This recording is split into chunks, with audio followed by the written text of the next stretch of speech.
This Seiko punches well above its price point, and I'll tell you exactly why. But before we get into the video, please leave a like on this video and subscribe to the channel, as it helps us out a lot.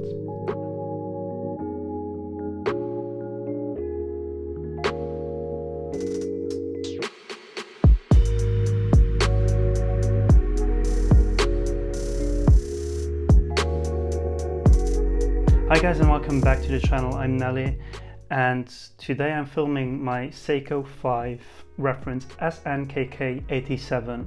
So this watch I've owned for about 2 years, and I should have done way more videos about this because it is an excellent watch, and I'll explain why. So this Seiko 5 features a 38mm stainless steel case with a grayish white sunburst dial, which is beautiful, and a hardlex crystal, so it's not as scratch resistant as sapphire crystal, but that doesn't take anything away from this watch because we also have an open case back, which is by far my most favorite feature of this watch. I think it is very cool to have an open case back on an automatic watch, especially a watch that I paid about 140 bucks for, so this is a lot of watch for the money, as I said. And then we also have a lug width of 20mm, which is very great for if you want to replace the bracelet or straps.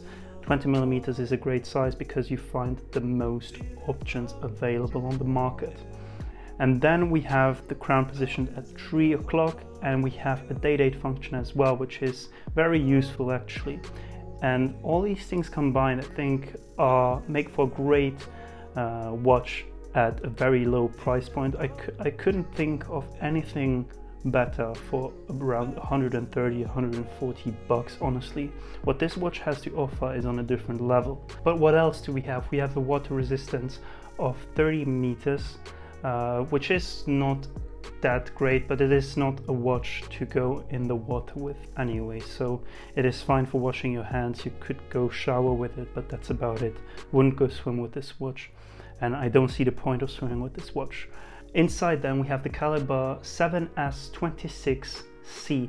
So this is a very famous kind of Seiko caliber, and it is the last generation of that caliber, because there is also the 7S26A, then there is the 7S26B, and then finally the last generation of that caliber that we have in this watch, it is the 7S26C. And it is a quite reliable movement, not one of the most precise, but it does the job nicely. I think it runs at about -20 to +30 seconds a day. So if you wear this watch for, let's say, a month, then I would definitely recommend checking the time again after a month, and maybe you'll have to put it back 1 minute or 1 minute in advance because of that gap of -20 to +30 seconds a day. So this movement has a power reserve of 41 hours, which is great. It is better than my Steinhardt actually for one fraction of that price, and it still has a beautiful sweeping seconds hand, so it is everything I would like from an automatic watch. But let's get behind why I bought this and what I was kind of looking for when I bought this watch. So at the time, 2 years ago, I was looking for kind of a more dressy piece that would still be versatile and would have that sporty look. And I'm a big Rolex fan. That's nothing new to the channel. And I'm lusting after a Rolex Datejust for a long time. It's a watch I will definitely buy in the next 5 to 10 years.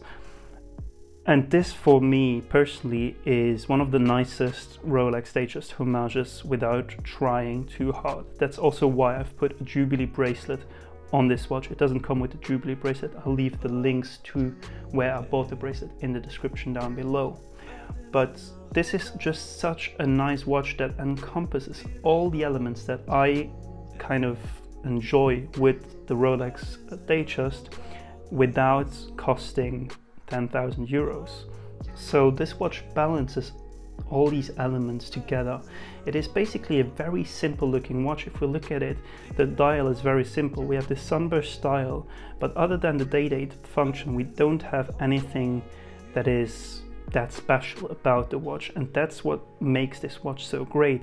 It is simple, it is under the radar, but it has enough sportiness to it to make it look kind of flashy. So everything is kind of the same color, everything is in the silver steel gray, and we have the indices and the hands of the watch that are extremely reflective to light, and that makes it look so much more high-end than what it actually is, and that is extremely cool about this watch.